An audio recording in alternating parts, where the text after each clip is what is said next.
We're getting ready to make some green onion cakes. We're gonna make some green onion cakes.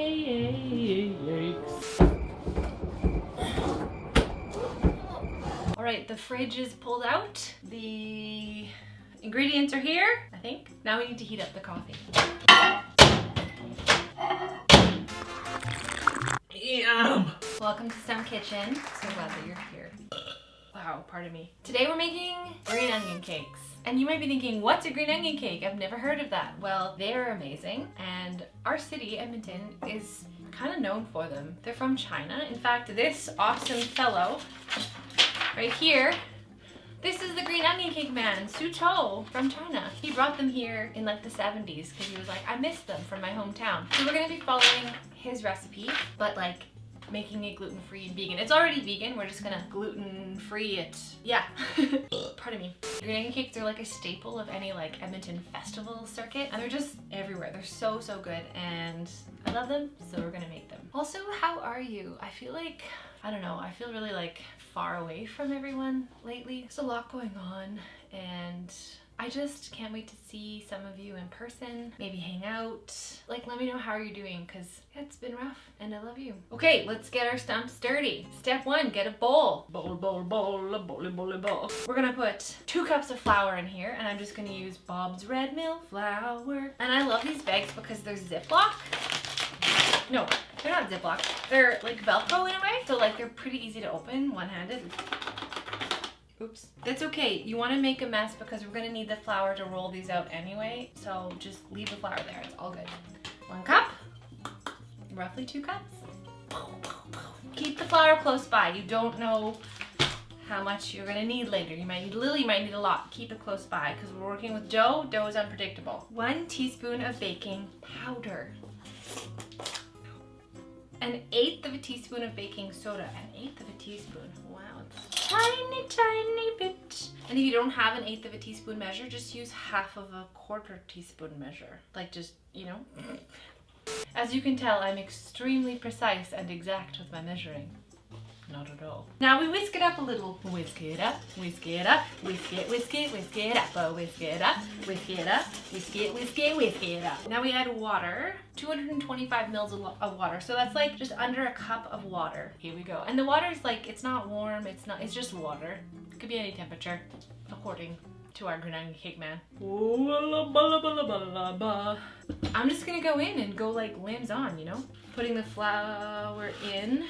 Like this, using my fingies to kind of mix it. And you don't need to overknead it at all. Just until it like comes together, kind of like so, just like that.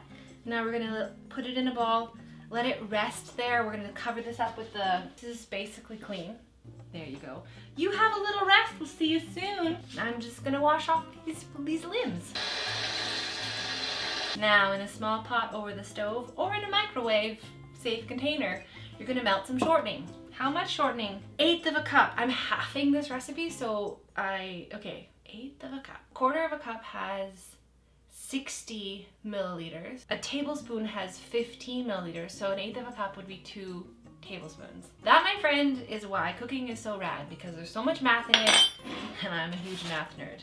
2 tablespoons of shortening. Gooey, gooey shortening, gooey, gooey shortening. This is gonna be gooey goos. Stick your stump in there and scoop it out. Yeah. Cooking and baking and stuff, it's an exact science, as you can tell. It's really precise. This is a new technique for Stump Kitchen. This is called the tooth scoop. Great. Now we need 1/8 of a cup of vegetable oil. We'll just use good old canola oil. So we know that that's 2 tablespoons. 1, 2. And I don't want to dirty another pot, so I'm just going to microwave this. I'll try it 30 seconds and see what happens. Wow, not much happens. We need more time! Oh yeah, it worked. So that was about a minute, so it's all gooby goo together.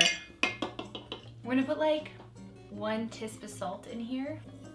And now, just a tiny touch of sesame oil. Blah, blah. And keep this up, we're going to use it for frying. Now, of course, we're gonna chop up our onions. I have these nice sad little onions that have been in my fridge for way too long. It's time to use them. Like, this is like a bunch and a half, so it's probably good. Take off any of the old dry bits. Okay, something awesome about green onions is that a lot of people like don't know that you can actually eat the whole thing. All you really need to do is like cut off this little rooty bit, but all the white is edible, all the green is edible, so just cut off the bits that like are a bit dry or rooty at the end. You can eat the rest. Like you don't have to cut off all the white bit. It's edible and it's awesome.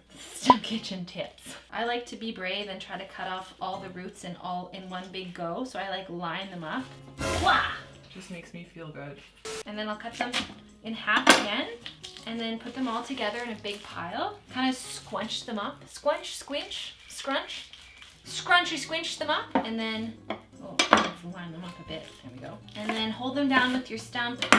Get in the ones that are trying to escape and cut, cut, cut. I just realized I'm not using a cutting board. Whoops. Because this is wood, so I just kind of went for it. I think that'll be fine. I don't really know what to check for. I think because it's a non-gluten flour, I'm not actually sure if you need to let it rest like the regular flour, like the glutinous flour. That's okay.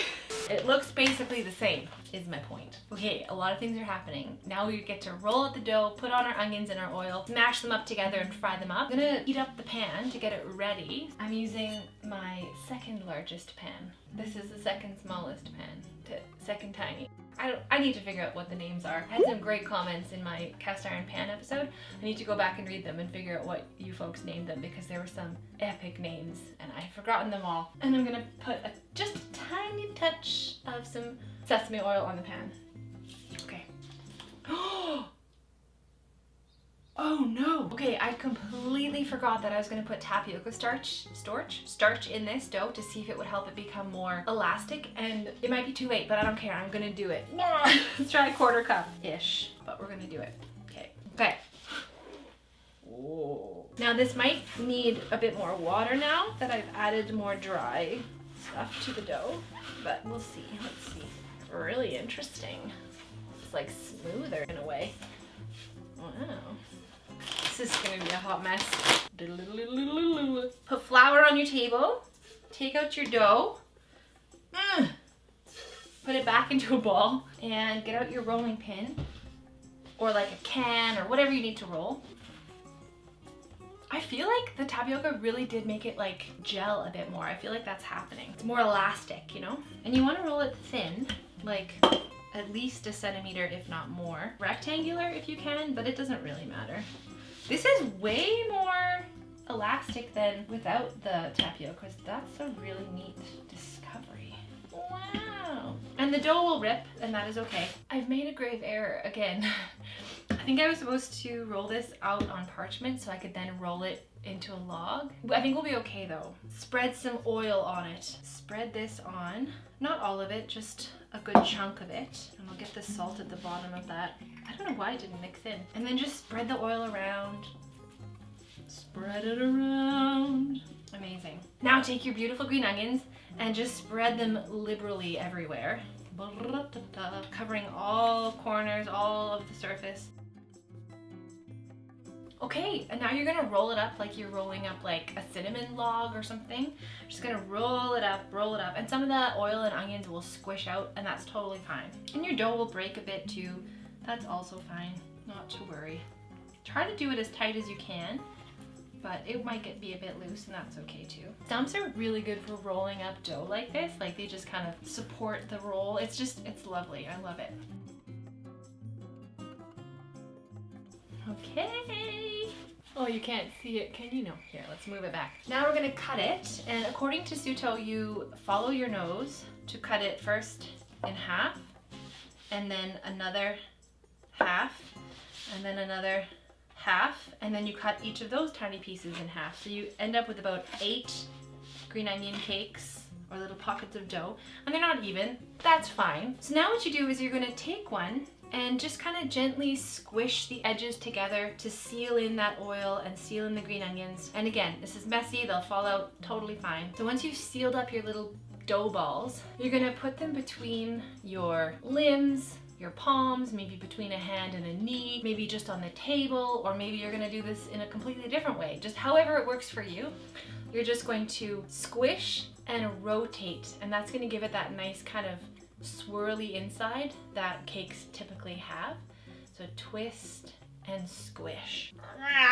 I'm literally going to put this right in the pan because why not? Sizzle, sizzle, sizzle time. I'll make a couple more while we're waiting. One thing you can do, and I might do actually, is you can use parchment paper and make little squares and just put like dough, parchment, dough, parchment, dough, parchment. Stick them in a Ziploc bag and freeze them. And then anytime you want a green onion cake, you just grab it out of the freezer, stick it on a pan, and then there you go. Okay, well, I have the first one cooking. I'm gonna make the sauce, which is just, I'll show you. Some kind of gluten-free soy sauce. I have gluten-free tamari right now. And some kind of hot sauce. Chicken wing technique, open that hot sauce up. Oh, hot. Put the soy sauce or tamari sauce right in. It's not super golden yet, but I'm gonna add a bit more oil. And the oil is what's gonna help it get more golden, because like gluten-free flour doesn't always get golden like gluten flour does, so that's the thing. Okay, let's check again. Yep, there we go. I don't know if you can see this from over there, but it's kind of goldeny brown. Okay, I'm really glad I put the tapioca in, because usually it's a fine recipe with gluten-free flour, but they just fall apart a bit more, and these ones feel like they're getting crispier, which I love. So yeah, I'm gonna update my recipe book. And let me know, have you ever had a green onion cake before? Have you ever heard of a green onion cake before? I haven't really met anyone that doesn't like them. If you haven't already, I would love it if you subscribe to Stump Kitchen on YouTube. You can also follow me on Instagram and Twitter. And if you want, you can support me on Patreon, because I don't know, it would just be great to have you there. And my patrons are the reason I can do what I do, and I've got so much gratitude for you. Yeah, it's just, I feel very lucky to be able to do this, so thank you. Okay, this side's not quite as brown. I'm gonna let that side cook a little bit longer.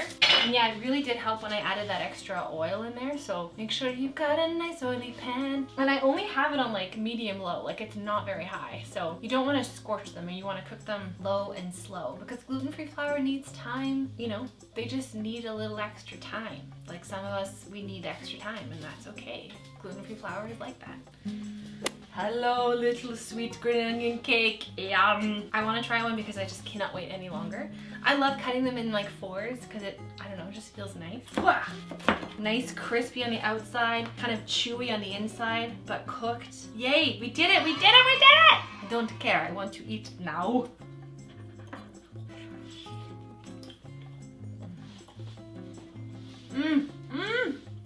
It's like so savory, salty, spicy, crunchy, a little bit sweet from the onions. Oh my gosh. Allison, there's green onion cakes! Allison just recently found out that she has probably a mild gluten intolerance as well. She's in denial, but I'm slowly converting her with joy. Would you like to try a little piece? Oh, these look amazing. Yeah, I put tapioca starch in to make them more crispy and elastic. Holy. Yeah. This is really nice. They're better than the other version, hey? Mm-hmm. We did it, folks. Thank you for being my taste tester. Mwah. Thanks again so much for being here. And yeah, let me know down below. Have you had a green onion cake? Do you like them? Do you want to try one now? Try the recipe. It'll be all linked down there for you. And yeah, thanks so much for being here. We'll see you next time on Stump Kitchen. Bye!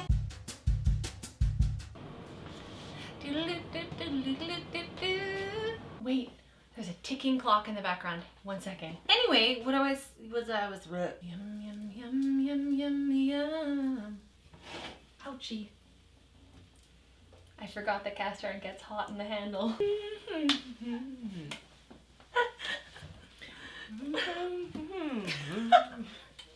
Wow, it's really good. We should record it. Stump Kitchen, gluten-free vegan eats, Stumptastic treats.